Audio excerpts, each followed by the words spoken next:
Hi guys, Ready Set RC, and today we have the Element RC Enduro 1/10 scale ready to run Knight 4x4, and this is a special edition by Knight Customs.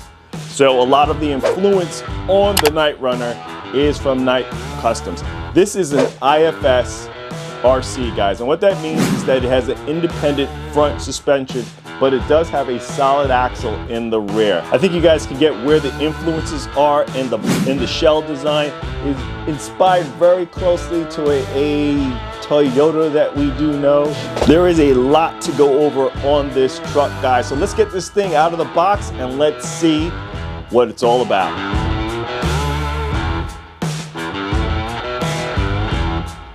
So before we dig into the truck, guys, let's go over what you get in the box. Now, the one thing about this truck than anything else, you get a ton of accessories for it. And this allows you to build up the truck to what you see on the illustrations on the box. I mean, guys, you got tons of bits and pieces that you get for this truck. Snorkel, everything to make you want to build this up the way you want to. Now, what it also comes with is another battery tray, another body post for it. You get a 25 tooth servo horn on here, another overdrive gear, and I've done this on my first Element RC just to get a little bit more overdrive.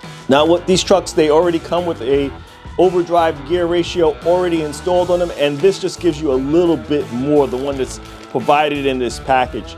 It also comes with another axle, guys, and I haven't seen that before because, you know, this one's my first IFS from Element RC. It's not my first IFS. I'll show you another one that I do own, but it's my first one from Element. So, you know, this is very impressive in all the stuff that they're giving to us here in this truck. You get a marketing manual. Kind of this just goes over some of the other Element RCs that are in here and some of the stuff that's also sold by Associated Electrics, the owner of Element RC. You get all that marketing information also in there as well. Go through that, read if you want. You get the owner's manual for the ESC and basically how it's spec'd out. Just a little bit more reading for you.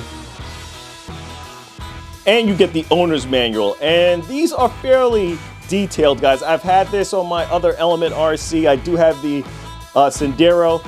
For those of you that have not seen those videos, it's a great truck. I've actually built that out perfectly. It's one of my favorites. It's well detailed. Take the time to go through it, especially if this is your first crawler or even if it's your first IFS. I would suggest just thumbing through it. And I know some guys are not big on this, but for me, this is probably the one thing that I really enjoy getting from Element RC is the sticker sheet. I mean, this sticker sheet, I've used these stickers on other RCs because it's so bountiful. It comes with just a ton of different stickers on there, and I'm glad to see some of the brands that I use or that I would appreciate to put on my rigs. And then last, you get the XP130 controller, guys. And this is not new. It is basically the same controller that we've been getting for quite some time from you know, Team Associated for a while, and also now with the Element RC vehicles. It handles 4 AA batteries. That's kind of the standard these days. A very light controller, foam wheel on it. It has your throttle, steering, dual rates on there. It has your EPAs on there. It has your steering reverse, your throttle reverse, your steering trim, your throttle trims, on-off switches over here in the rear. The throttle feels good in the hand. I mean, the steering feels well. It's a ready-to-run controller, and it will do the job. As I said, I've had these in the past. I like that it doesn't have an extended antenna, and they're just good controllers to use for a ready-to-run or anyone that doesn't have one of those multi-vehicle controllers. The Knightrunner in all of its glory, and we're going to talk this through and walk through it, and so you guys can see what exactly comes in this truck. And then I'll show you guys the comparisons with some of my other crawlers and trail trucks that I have in my collection. So as we can see, guys, there's no Toyota badging at all on this truck, but we do know that this is inspired by Toyota. The body feels good in the hand. It is a 2-piece body, as you guys can see underneath. It's well done. All these molded bits that we see on the truck, they are fixed underneath with body pins. For the headlights and for the taillights on this truck, they did leave it clear for you. So you can mount a lighting system on the shell as well. Now, it does not come with the lighting system. You would have to purchase that on your own, but they did allow you to add this to the truck at a later date. A lighting system does come on the front of the truck inside the bumper. Now, this body has an injected molded grille. As I said, the extra bits in regards to the mirrors, the door handles, the wipers, and all the other scale bits you can add to this truck just gives it more of a realistic look. They've done some partnering on there, and that's why we have so much scale realism to this. DeMello Off-Road, Front Runner, MagnaFlow, 155 General Grab ATX tires. But let's get into the truck itself, guys. This is a lot going on in here, especially with the independent front suspension. This independent front suspension that is on this truck is not new, guys. This is something that Element RC has come out with for quite some time. They have other trucks that they've come out with that have the independent front suspension already in them. It started off as an accessory or a kit that you can buy and add it to your existing Senduro or any of the other lineups that they have had. And now what they've done is put it on this extended wheelbase with also having the solid rear axle. So going through front to back, we have the DeMello front bumper on this truck. This has a twin metal frame chassis that goes through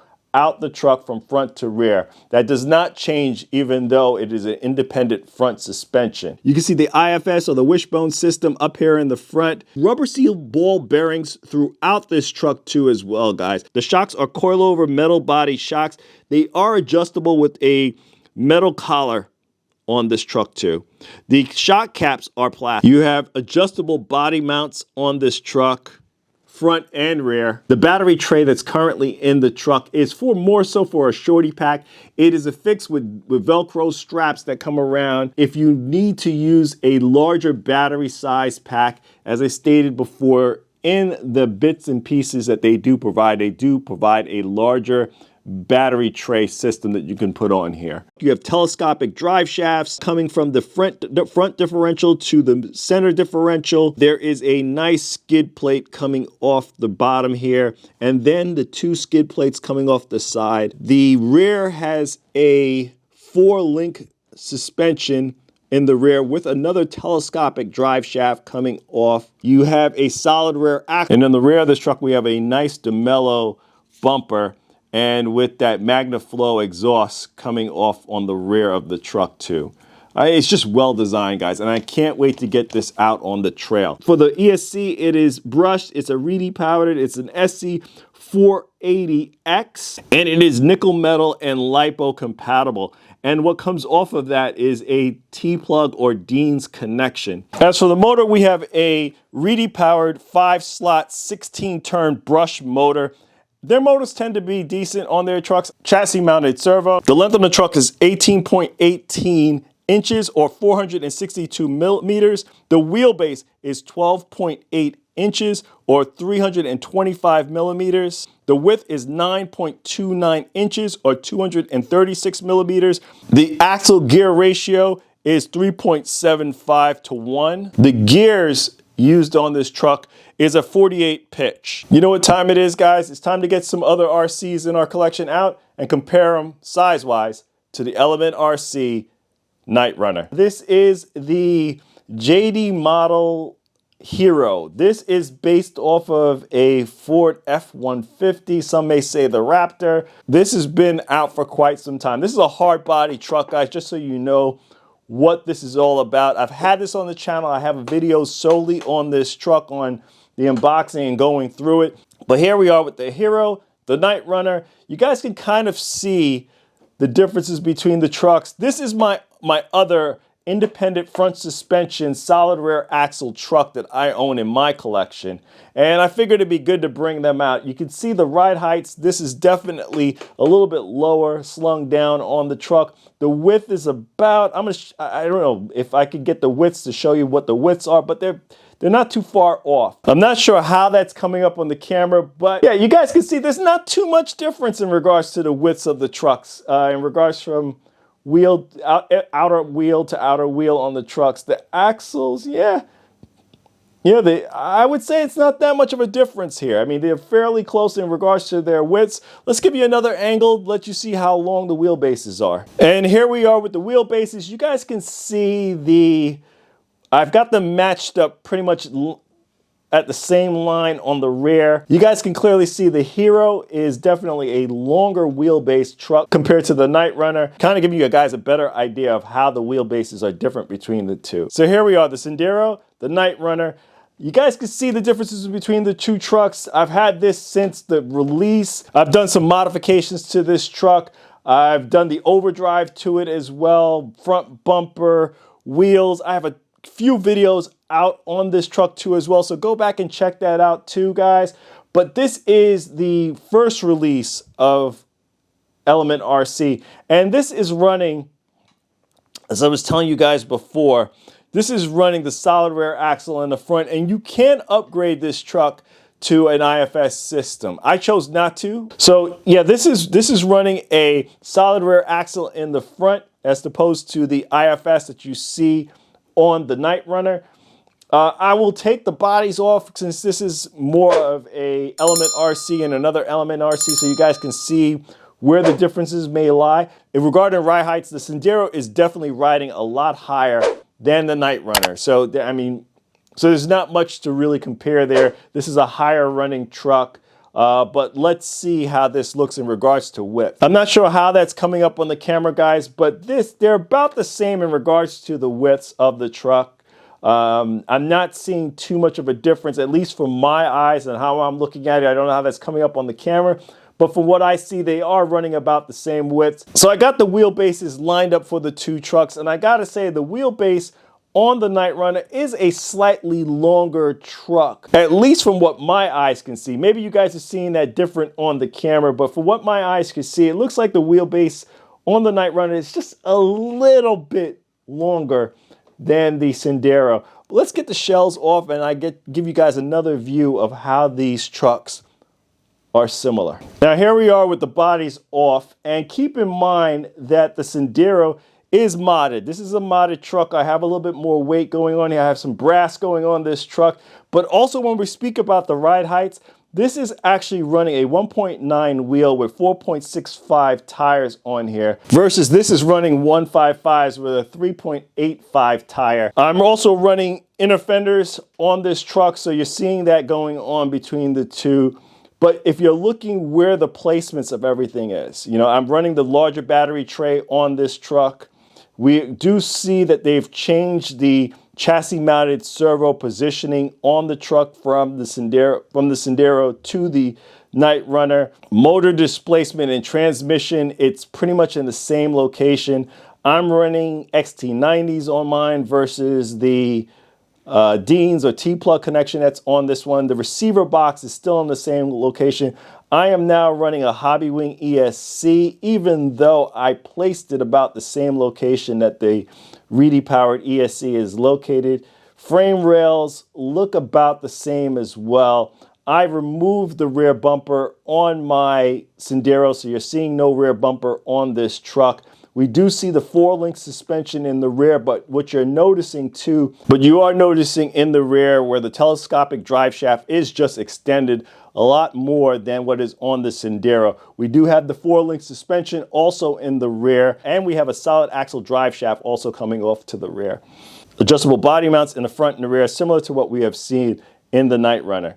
The shocks appear to be the same. I will say that they did change the plastics used in the original Senduro compared to what we now see in the Knightrunner. This was one of the option parts that was available at a later date on the Senduro, is upgrading the plastics that are on here. Now, I haven't had a problem with the plastics on my Senduro, but they did provide you an upgrade or an optional plastic upgrade on the truck. At the time, this truck also came out with a lighting system. The lighting system is here and the headlights, but it also came out with a dual LED lighting system on the truck. But we're gonna leave it here, guys.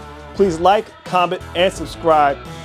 Hit the bell so you get the notifications when we release and upload our most recent videos. This is Ready Set RC, signing out. Thanks again, guys. Now, the one other thing about this beautiful box art is not only is it good in the outside, but it is just as good in the inside. And you guys who are familiar with Element RC, you are familiar that they do make the interior to a point where you can take it apart and build a studio garage for it. So you can use the interior to kind of do shoots and things like that for your Element RC or any of your RC setups. What I do notice between this and the Senduro, they did make some changes to the interior box art, and I'm glad to see that Element RC is constantly evolving even on their interior box art.